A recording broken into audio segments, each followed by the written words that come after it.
Olá, sejam bem-vindas e bem-vindos ao Rádio Peão, podcast semanal da revista Você S.A. Eu sou Elisa Tosi. E eu sou Mariana Poli. Hoje, no 12º episódio do Rádio Peão, nós vamos discutir um conceito que está ganhando os corredores das empresas, o accountability. Sem tradução fiel para o português, a expressão tem a ver com responsabilidade, protagonismo, autonomia e coragem, características cada vez mais demandadas no mundo do trabalho. O tema é tão importante que um estudo feito pela consultoria Lee Hatch Harrison, feito com mais de 2.000 executivos, revelou que, para 73% dos entrevistados, o accountability da liderança é fundamental para o sucesso de uma companhia. Mas como desenvolver esse jeito de pensar e de agir? E como se livrar de hábitos que impedem que o accountability floresça?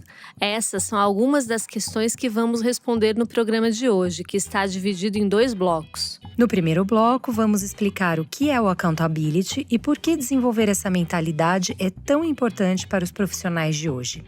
No segundo bloco, vamos mostrar como as empresas e as lideranças devem estimular esse comportamento. Para falar sobre esse tema, nós convidamos Alexandre Marins, diretor de desenvolvimento de talentos da consultoria Lee Hatch Harrison, e Júlia Gianzanti, professora da Fundação Instituto de Administração e sócia fundadora da Origem RH, que estará conosco a partir do segundo bloco. Alexandre, muito obrigada por estar aqui conosco nesse primeiro bloco. Eu que agradeço o convite, é um prazer poder contribuir com vocês. Para começar a nossa discussão, eu gostaria que você explicasse para a gente o que é accountability, afinal. Então, o accountability é uma palavra da língua inglesa que não tem uma tradução literal completa para o português, né?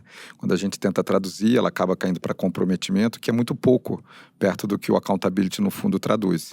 O accountability, na minha visão, tem um pouco de um senso de dono, né? Acho que talvez seja uma palavra que as empresas hoje usam bastante, né? Atitude de dono, senso de dono, porque envolve um grau realmente de responsabilização e de envolvimento, de engajamento, que leva a pessoa ao protagonismo e à ação, se preocupando pelo todo e por aquilo que ela faz e o resultado do empreendimento, seja ele qual for, um projeto, uma tarefa, um resultado da área. Então é um conceito que tem que ser vivenciado, né? De dentro para fora.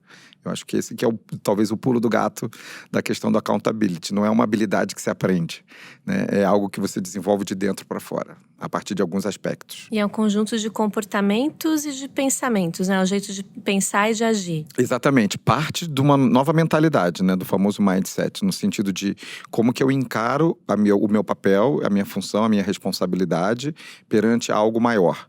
Né? E esse accountability acaba nascendo um pouco da sensação do alinhamento entre aquilo que me motiva, aquilo que me mobiliza, que me move, o meu propósito, versus a clareza do entendimento do que está sendo pedido para mim e como que eu estou contribuindo para um projeto maior. Como é que eu levo aquilo que é meu e eu sinto que eu realmente estou contribuindo para algo que é do todo. Né? E isso faz com que, naturalmente, na hora que o accountability se dá, isso faz com que venham novos comportamentos a partir daí. Né? Um comportamento de iniciativa, de protagonismo, um pouco de coragem no sentido de, porque se eu realmente eu estou comprometido, eu vou além, né? Então, às vezes eu questiono algumas coisas, eu ouso outras, eu tomo riscos, né? E isso nasce desse senso de conexão com aquilo que está sendo feito. E você percebe um aumento das empresas buscando essa competência? Com certeza, né? Você mencionou a pesquisa na abertura, 73% das empresas estão dizendo o quanto isso é importante e na contrapartida disso, elas também dizem que somente 20 a 25% das empresas percebem isso na liderança hoje. Olha que caótico. Né? Então, de um lado é extremamente importante e do outro é deficitário no sentido de não se ver presente. Agora, por que não se ver presente? Talvez por a forma como a organização traz as pessoas para dentro, traz a clareza do que é esperado delas, do que está sendo construído, qual é a contribuição individual que cada um dá, nem sempre fica claro, porque a gente está sempre correndo, então a gente simplesmente leva as pessoas para um patamar de execução pura e simples, e não partindo de uma primeira reflexão, né, de uma sensibilização e de uma conexão que na maior parte do tempo, às vezes, os líderes pulam, né, pela pressa, pelo senso de urgência do que está sendo feito. Então, quem está lá em cima, às vezes, tem o accountability accountability, mas ele começa a implantar um modo operandi tão ágil, né, que se a gente não dá o espaço da conexão, fica difícil. E se as pessoas não têm o espaço de poder conversarem, dialogarem, elas não vão se engajar, né? E aí não tem o accountability. E, Alexandre, tem uma outra pesquisa da Lihet que foi feita com 500 executivos de RH. E nesse levantamento foi percebida uma relação direta entre altos níveis de accountability e bons resultados de negócio. Por que isso acontece? Exatamente, porque o que acontece? A pesquisa foi atrás de equipes que são altamente comprometidas. O que será que elas têm? O que diferencia elas? E aí ficou claro que existem dois vetores, duas dimensões que são fundamentais nesse processo. Uma é a clareza, né? E aí a clareza no sentido mais amplo. Clareza do qual é o propósito da empresa, clareza do que é esperado dela, clareza de como nós vamos operar como time. Isso tudo envolve comunicação, isso envolve diálogo, isso envolve alinhamento, né? E muitas vezes, às vezes a gente chega para fazer um trabalho de time ou de pessoas, né? No fundo, as pessoas não estão se falando, né? Hoje tudo é virtual, é tudo corrido, tudo acelerado, e às vezes a gente não abre o espaço daquilo que é essencial na relação humana, que é o diálogo, a conversa, a clareza, o alinhamento, para que o trabalho se dê. Então, quando essa clareza se dá, as pessoas estão mais abertas e prontas para poder se comprometer. Porque como é que eu vou me comprometer com uma coisa que eu não sei direito o que é, nem para quê, nem qual é o meu papel, nem qual é o efeito daquilo que eu vou fazer, nem qual é o grau de sucesso. O que significa sucesso para mim? Será que eles me disseram o que vai ser o meu sucesso? Né? Então, se isso não está claro, como é que eu me comprometo? Né? Porque essa é a segunda dimensão, o comprometimento. Mas o comprometimento em todos os níveis. Comprometimento com um objetivo maior, comprometimento em me trabalhar e me desenvolver para funcionar bem com esse time, comprometimento em trazer o meu melhor para a mesa, né, e me desenvolver, porque para eu fazer o meu melhor eu vou ter que lidar com as minhas dificuldades e eu vou ter que procurar o meu autodesenvolvimento de carreira também. Então isso tudo é muito novo, né, mas parte da clareza. Nesse mesmo estudo que a Elisa acabou de citar, há 2 pontos que aparecem como os pilares da postura accountable. O primeiro é ter clareza, que você já falou aqui, sobre tudo que está relacionado à empresa, e o segundo é o compromisso de colaborar e trabalhar alinhado à missão da companhia. Por que esses pontos são tão importantes? Então, como a gente vinha falando na pergunta anterior, né? Porque o ser humano precisa disso, né? Acho que o que a gente vem vendo, nas novas gerações principalmente, é que as pessoas já não querem mais trabalhar para as empresas, né? Elas querem trabalhar com as empresas. Essa nova geração tem pensamento, tem senso crítico, tem pensamento desenvolvido, passou por um nível de formação acadêmica diferenciada do que as gerações anteriores. E elas têm um olhar para o mundo e para a sociedade diferente da anterior, né? Que tinham os baby boomers, por exemplo, vem de um olhar onde a gente tinha que cuidar da nossa sobrevivência e a gente tinha que simplesmente fazer acontecer e colher os frutos daquilo, e aquilo ia dar uma certa estabilidade e segurança. Essas pessoas da atual geração, não, elas querem um senso de propósito naquilo que elas fazem e elas querem trazer contribuição. Então, se você não abre o espaço para trazer essa clareza que vai gerar o compromisso, as pessoas não se engajam, né? Então, assim, o tema está diretamente ligado, essas duas dimensões, ao engajamento, né? Mas e a necessidade de se construir o espaço para isso, né? Então, isso nasce a partir de uma nova forma de você se conectar com as pessoas para poder construir esse espaço. E a questão da colaboração, como é que isso ajuda também a pessoa a ter mais protagonismo, mais coragem? Eu diria que a colaboração é fruto, né? Na hora que eu me conecto, apesar da minha tarefa ser especificamente talvez fazer um determinado escopo, se eu sinto que para o sucesso do todo a tarefa da pessoa ao lado é tão importante quanto, não adianta eu entregar a minha parte para ela, que se a parte dela não se dá com sucesso, o objetivo final não se foi alcançado, então se eu realmente sou accountable, eu vou colaborar, porque eu não estou mais preocupado com o meu sucesso individual, eu estou preocupado com o sucesso coletivo e com o empreendimento coletivo do que a gente está fazendo, né? Então a colaboração para mim ela é fruto dessa mudança de mentalidade, desse grau de accountability que nasce dentro do time. E você falou também há pouco da questão da comunicação, da importância de comunicar. E eu queria que você falasse também sobre a importância da transparência, né, no discurso da liderança. Porque o que a gente vê é que muitas vezes as empresas não são transparentes. E a gente vive um momento de alta complexidade no mundo. Sim. E Enfim, isso não é passado às pessoas. Exatamente. Eu acho que tem duas coisas dentro da transparência, né? A transparência pela clareza do que a gente estava falando, das pessoas serem realmente genuínas e abrirem o espaço, né, para falar o que está acontecendo e qual é a agenda e qual é a estratégia. Às vezes as organizações pecam até em não descer clareza sobre a estratégia, né? Então não é nem transparente do porquê a gente está fazendo isso. Tá bom, a gente escolheu o caminho A ao invés do caminho B, mas por quê? As pessoas querem entender a estratégia, não é só me comunicar. Você tem que me dar transparência no sentido de eu entender qual é o modus operandi, qual foi o pensamento de quem tomou essa decisão. E as pessoas hoje têm opinião, tipo, eu queria poder ter debatido isso, né? Só que nem sempre isso é possível. Esse é um viés da transparência. O outro viés da transparência tem a ver com a consistência, na minha opinião. O quanto a gente realmente faz o que fala, né?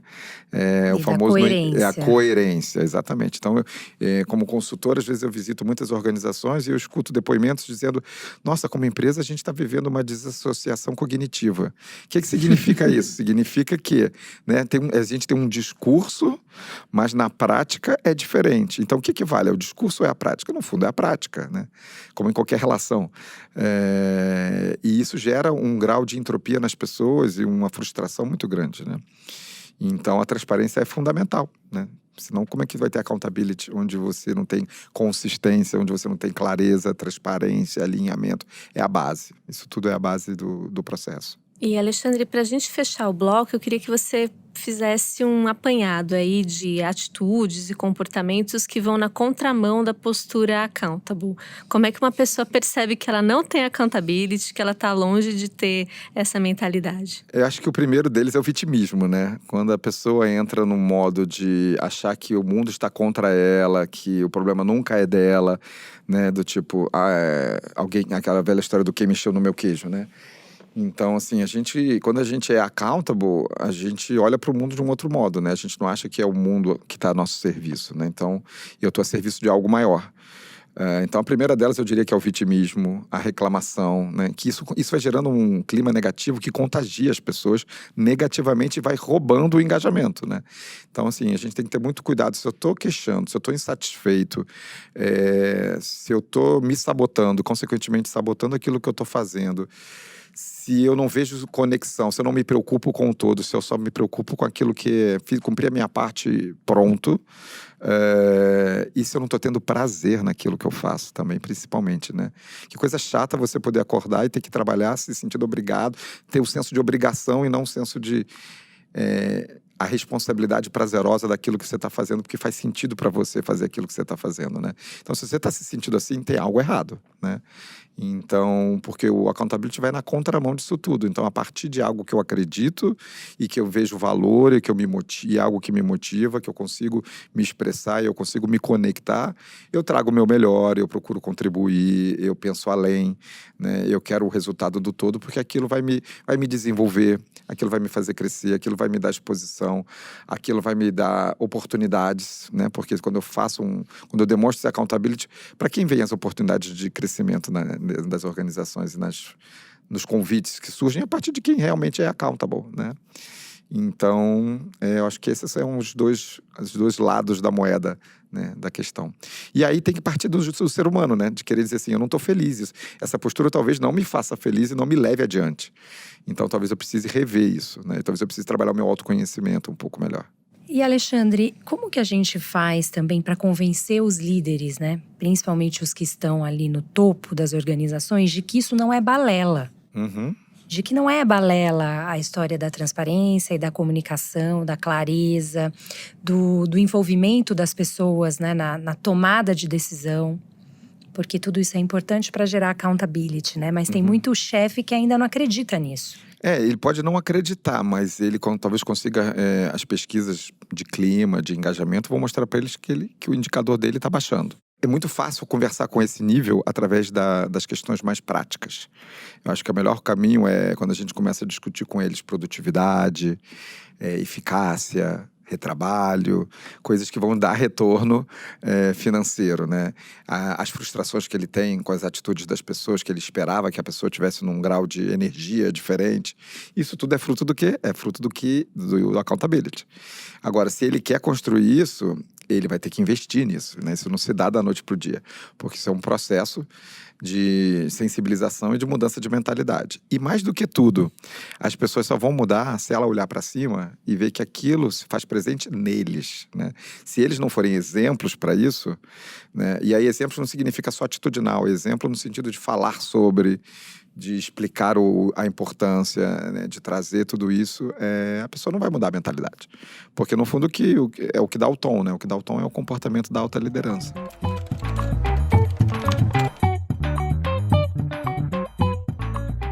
Olá, Júlia. Bom dia. Conseguiu chegar? A Júlia pegou um pouquinho de trânsito aqui em São Paulo, então ela não participou do primeiro bloco, mas ela já chegou e vai participar do segundo bloco. No primeiro bloco, a gente falou sobre a importância da accountability para o mundo do trabalho. Agora, nós vamos mostrar como desenvolver esse jeito de pensar. Queria começar aqui a nossa conversa perguntando para vocês se dá para ser accountable no ambiente que não é accountable. Tem como você ter essa dupla personalidade? Joia, boa pergunta. Muitas vezes, quando a gente desenvolve a palestra, o workshop de accountability, essa pergunta vem à tona. Ju, mas como é que eu sou accountable num ambiente que não propicia o accountability? A primeira coisa é que o accountability, como ele passa pelo olhar para dentro e olhar para as suas potencialidades, as suas escolhas, algumas escolhas também podem ser feitas no ambiente de trabalho. Quando você está, eventualmente, numa cultura que não facilita esse processo, você tem duas escolhas. Ou você ser um agente de transformação da cultura, ou você se adaptar a ela ou mudar, né, para outra cultura. Isso são escolhas, mas são escolhas que você faz de uma forma consciente, diferentemente de ficar reclamando. Aqui a gente não consegue fazer isso, aqui nada funciona, aqui meu chefe não deixa, aqui meu chefe não permite. Essas posturas não são posturas de accountability. É fácil a gente fazer a simples pergunta para todo mundo. Quem nunca teve um chefe difícil, né? Então, quando a gente tem um chefe difícil, a gente tem uma decisão a tomar. Ou eu vou aprender a lidar com ele, ou eu vou aprender a olhar como é que o meu comportamento facilita esse nosso relacionamento, ou eu vou tomar a minha decisão de falar que meu limite chegou. O único cuidado que eu normalmente sugiro é que a gente anda num mundo onde as coisas estão muito rápidas, então as pessoas estão desistindo muito fácil. E ela leva o problema junto com ela para outra empresa. Se ela não olhar para dentro e perceber que, na verdade, é ela que causa problemas às vezes, ela que tumultua, ela que é muito áspera na forma de se comunicar, ela que joga o problema no colo do outro, ela que não tem um bom relacionamento interpessoal. Então, quando a gente realmente não faz esse processo de autoconsciência, a chance da gente desistir do ambiente para um ambiente onde você leve com você o problema porque você é causador dele é muito grande. Mas é interessante a gente sempre manter esse radar se o nosso olhar está permitindo eu fazer as escolhas corretas dentro das minhas potencialidades, das minhas limitações. Você quer complementar, Alexandre? Não, eu concordo plenamente com o que a Júlia falou. A pessoa que não é accountable, ela olha o meio copo vazio, né? Ela não olha o meio copo cheio. Né? Então, se a gente encara o ambiente de trabalho como uma oportunidade de aprendizado e de desenvolvimento, isso independe se a empresa não é accountable, né? Ou seja, o que eu posso tirar de melhor para mim dessa experiência. Então, eu venho aberto à experiência independente do todo, né? E isso, se a gente não cuida naquele lugar, a gente vai levar para outro lugar, como a Júlia está falando. Então, se você realmente trabalhou o seu mindset, se você realmente está com um olhar certo, né, ajustado para o accountable, você tem uma postura diferente. É óbvio que talvez chegue um limite disso, né? Porque vai gerando frustração. Por exemplo, eu todo dia trago o meu melhor, eu todo dia procuro um aprendizado, eu todo dia bato na porta para ter o diálogo que eu acho que é importante, ter as conversas francas, né? Agora, se isso começa a não se dar, naturalmente a pessoa toma uma decisão, ou ela tende a se encolher e a cultura é tão mais forte que contamina ela, ou ela vai questionar o status quo e vai dizer assim, olha, eu acho que aqui para mim já deu, chegou no meu limite, eu estou disposto a buscar novos desafios, né? E do ponto de vista das empresas, quais são as etapas, né, que as empresas devem seguir se elas querem ter uma cultura accountable? Bom, vamos lá. Coincidentemente, essa palestra que eu vou dar no CBT no mês que vem. A gente, primeiro de tudo que você mapeia, você fica mais fácil de gerenciar, né? Então, sempre sugiro fazer um mapa da cultura. Qual é o tipo de cultura que a gente tem dentro da organização? A gente tem uma tendência no Brasil a ter uma cultura maior de vitimismo, tá? Até por uma questão histórica nossa, até religiosa, enfim. Tem um arcabouço de histórias que nos convidam para uma postura mais vitimista. E aí a gente tem uma pequena variação se ela é multinacional, se ela é de origem alemã, se ela é nacional. A gente tem uma pequena variação, mas a cultura da organização é uma cultura que eu costumo dizer que é uma personalidade única, né? Então, a primeira coisa, assim como o processo de autodesenvolvimento, a primeira coisa é ganhar consciência do que eu tenho que desenvolver. Então, na cultura de accountability, a primeira coisa é identificar realmente quais são esses gaps que a organização traz no seu dia a dia que impedem as pessoas de serem accountables, né? O segundo ponto, depois que você mapeia isso, é você realmente ter certeza de que os sinais, os símbolos das políticas e os processos estão fomentando a accountability. Por que eu falo isso? Eu costumo dar um exemplo que é o seguinte, a gente veio numa era, na década de 80, com um modismo muito forte do Dyna Box, da avaliação 360, começando com 90 graus, etc. Feedback sanduíche, então um monte de coisas que convidavam a todo momento o funcionário a ficar numa postura de receber, e a partir desse recebimento eu tenho que me transformar para adaptar ao meu estilo, à sua expectativa, né? Isso é longe de ser accountability. Accountability é realmente você ajudar a pessoa a se perceber dentro do que ela quer. Então, o processo muito mais voltado para um feed forward, um processo muito mais voltado para um convite de escolhas, no qual realmente você protagoniza as pessoas dentro desse processo. Então, mapear a cultura, fazer esse arcabouço de revisão desse portfólio de RH, desse portfólio de gestão de pessoas, o que fomenta ou não fomenta, até, obviamente, o processo de desenvolvimento das pessoas, né, dentro de um programa de desenvolvimento de liderança. Os líderes brasileiros, acho que não é novidade, né, o Dutra já cita isso, tem uma tendência a serem paternalistas, e o paternalismo, ele é uma forma velada de controle, né? Quando você tem um líder paternalista, você está falando, olha, como o pai que fala para o filho, tira o pé daí, tira o pé do chão gelado porque está frio. O líder paternalista faz a mesma coisa. Ele fala o que deve e o que não deve ser feito, ao invés de convidar a pessoa para o autodesenvolvimento, para a protagonização. Então, essa é a última parte da história, onde no processo de desenvolvimento de cultura, você tem que fazer com que a liderança efetivamente empodere as equipes. E empoderar é diferente de delegar, né? Eu tenho algumas pessoas que às vezes vêm falar comigo assim, Ju, eu fico meio aflito quando eu tenho que delegar. Eu falei, porque delegar não é empoderar. Delegar é você deixa na mão da pessoa e reza para dar certo, né? E o empoderamento, ele faz parte de um processo efetivamente de convite à ocupação desse espaço. Esse espaço é seu, essa responsabilidade é sua, como é que você vai lidar com ela? Então, quando você tem um empoderamento verdadeiro, de uma certa forma, você tem uma crise do líder que perde poder, né? Antes ele tinha que pedir amém para tudo para mim, agora não precisa. Então tem um desconforto aí que a gente vai ter que convidar sempre a liderança a fazer esse processo junto com os funcionários, porque ele pode ele mesmo sabotar o processo e falar, olha, aqui só funciona se for do meu jeito. Então, é um processo contínuo no qual você tem que ir realmente mudando esses comportamentos valorizados, os comportamentos punidos e os reforçados dentro de um contexto onde você fomente cada vez mais a postura accountable. E aí, nesse caso, a cultura às vezes pode dificultar realmente o processo se ela não for consciente. Primeira coisa, ela tem que ser consciente para depois ser gerida. Depois que a gente faz essa gestão da cultura, o processo fica mais claro e um movimento mais fácil. Eu vou aproveitar o gancho da Ju, porque eu acho que a cultura é fundamental, acho que fazer tudo que ela falou, né? De fazer o diagnóstico, mapear, fazer uma escolha consciente de qual é a cultura desejada e como é que o accountability deveria permear tudo isso, mas a cultura é o reflexo do comportamento da liderança, né? Então, assim, por mais que a gente escreva um slide lindo, bote espalhado, grafitado no escritório inteiro, se isso não virar comportamento da alta liderança e de cima para baixo, por mais que você mande a turma de baixo para a sala de aula para fazer workshop de accountability, ela vai olhar para cima e vai ver que o comportamento não está ali presente, né? E o que ela espera de cima. E o que molda é o comportamento de cima. Então, eu acho que o desafio, talvez, em alguns momentos, principalmente nos projetos de cultura, é como é que a gente faz com que a alta liderança personifique, seja o exemplo, faça aquela questão da consistência que a gente estava falando no primeiro bloco, do comportamento da liderança. Então, assim, tem que ser uma escolha consciente, não só no sentido de eu acho que o accountability é importante, mas o que isso me toca. E o que eu vou precisar mudar na minha atitude. Seja na minha atitude de personificar esse accountability, ver o meu alinhamento com esse propósito e como é que eu faço para que eu seja inspirador, seja agente de transformação e mobilizador da turma que está de baixo. E isso vai exigir, como a Ju estava falando, comportamentos da liderança diferentes. E não é só da turma de baixo, não é só da camada do meio, né, que está perto da turma da ponta, mas é a camada de cima que tem que engajar a camada do meio. E isso é todo um processo de cima para baixo. Eu tenho uma dúvida aqui. A gente está num mundo muito rápido, né? Onde as coisas acontecem muito rapidamente. Dá para fazer essa mudança de cultura para uma cultura mais accountable rápido? Com agilidade? É engraçado que é muito comum essa pergunta e eu digo que a resposta está dentro da própria organização.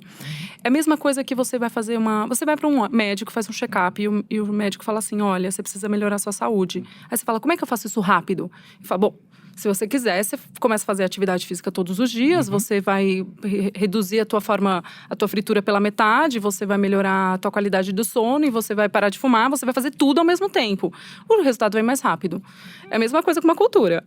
Eu falo que o investimento da organização em relação, principalmente à energia, é diretamente proporcional à rapidez do processo. Quando o primeiro homem, a primeira liderança até efetivamente envolvido no processo e convidado a realmente fazer a diferença, é natural que o processo se alimente mais rápido. Quando o que a gente percebe é um pouco assim, putz, é importante, mas não é tão importante. É importante, mas deixa em segundo plano. E aí o processo vai ficando mais moroso. Então, naturalmente, um acompanhamento que deveria ser diário, um processo que deveria ser mais ágil, né? Literalmente no sentido do mundo ágil, o próprio mecanismo acaba ficando lento e deixando o processo mais moroso. Mas quando a gente tem realmente um comprometimento e as ações sendo cumpridas por todas as partes, o processo sim, pode ser potencializado e deixado mais eficiente, né, mais rápido nesse processo, né? Exatamente. Os projetos de cultura, às vezes, são mais longos porque existem várias vertentes. E a mudança se dá quando você vê consistência e alinhamento entre tudo.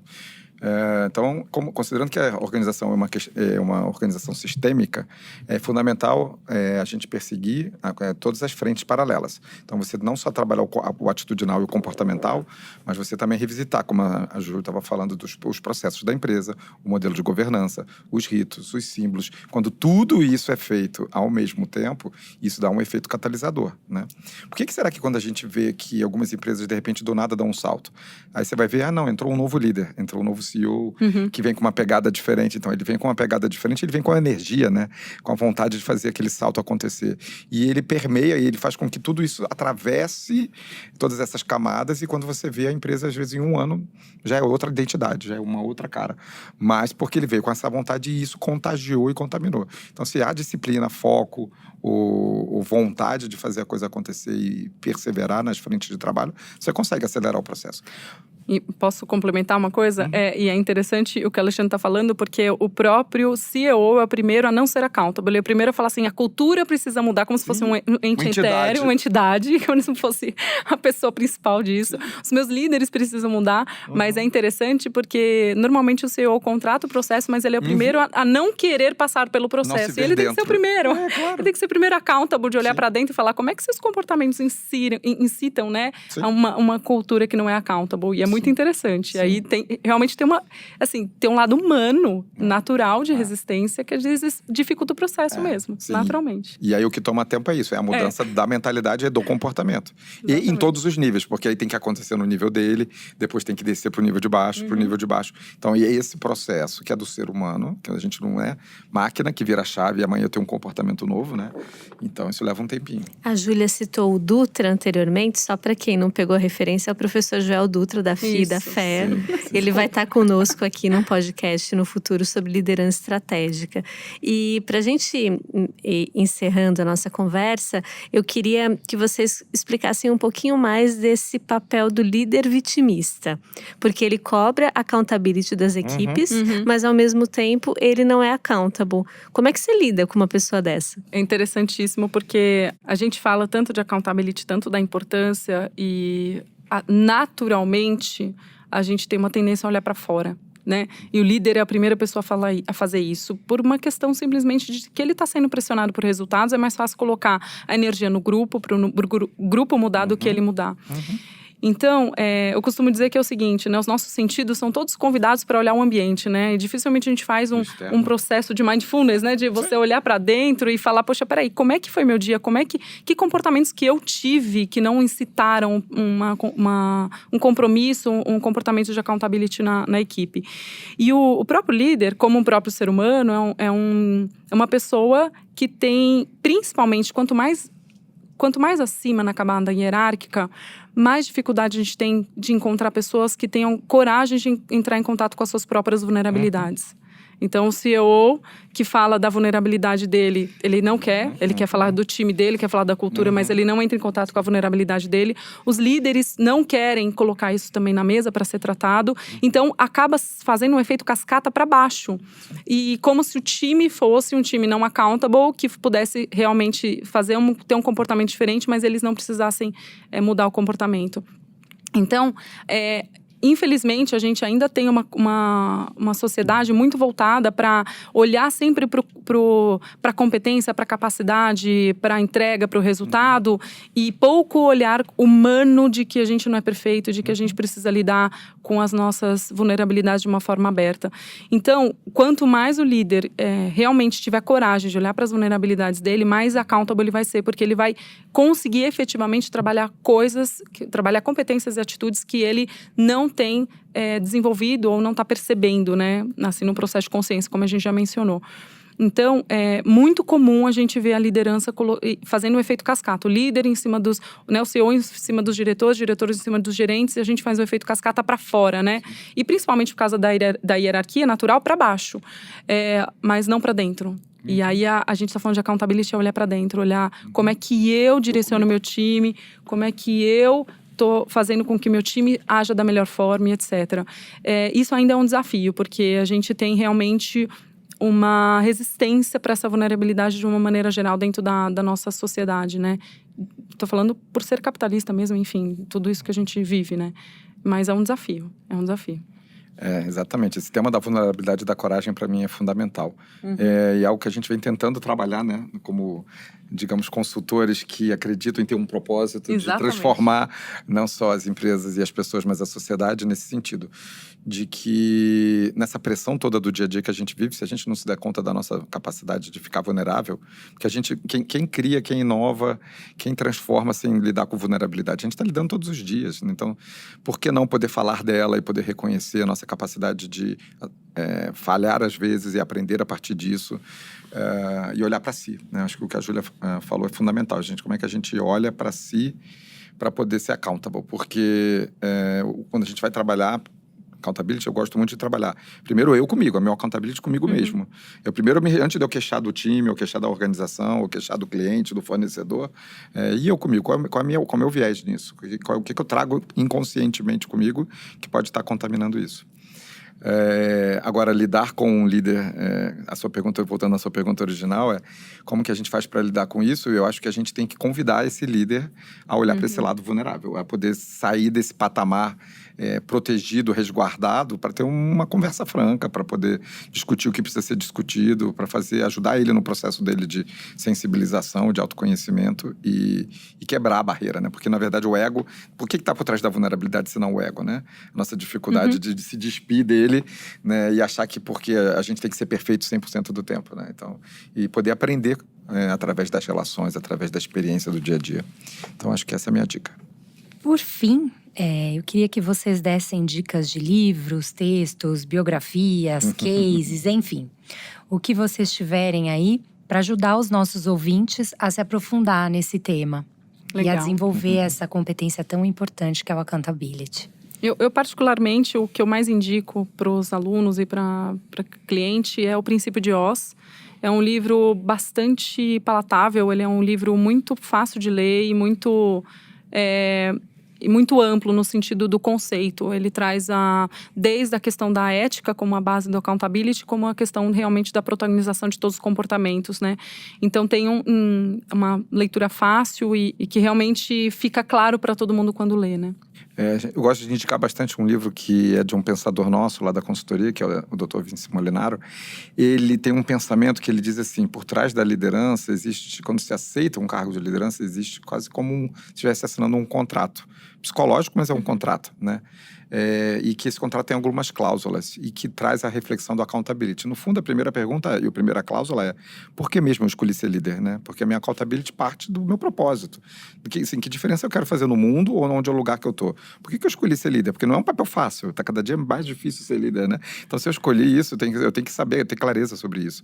E ele entende assim, então, o que é esperado de mim nesse papel de líder? Às vezes as pessoas subestimam, né? Do tipo, sou líder e aí fica com a parte boa do processo, né? Mas assim, existem inúmeras expectativas de equipe, de organização, de sociedade e as suas próprias, né? Então, assim, eu tenho que ter uma clareza sobre isso e não achar que é um trabalho fácil, né? É um trabalho difícil, então tem uma cláusula de como é que você se compromete com o seu desenvolvimento, porque para você dar conta daquilo, você vai ter que lidar com a parte não tão gostosa da liderança, que vai tirar você da sua zona de conforto, vai exigir seu autodesenvolvimento, né? E por último, ele traz o conceito da comunidade. Você não é líder sozinho, né? A gente faz parte de uma comunidade de líderes e a gente tem que aprender a trabalhar enquanto comunidade de liderança, né? Ninguém faz nada sozinho, né? O propósito não se dá, o accountability se dá dentro de um modo operandi coletivo. Então, eu acho esse livro bem bacana. O nome se chama Contrato de Liderança. Legal. Bom, pessoal, queria agradecer vocês, agradecer o Alexandre e a Júlia. Infelizmente, nosso tempo acabou e vai chegando ao fim o 12º episódio do Rádio Peão, podcast de carreira, mercado de trabalho e economia da Você S.A. Obrigada, Júlia. Obrigada, Alexandre. Esse podcast teve produção de Elisa Tosi, a edição de som é do Rafael Bertazzi e a trilha sonora do Chico Labels. Deixa a gente saber se você gostou desse programa enviando mensagens nas nossas redes sociais. Use as hashtags Rádio Peão e Você S.A. ou escreva para o nosso e-mail podcast@vocesa.com.br. Críticas e sugestões são sempre bem-vindas. Semana que vem tem mais. Até lá, pessoal!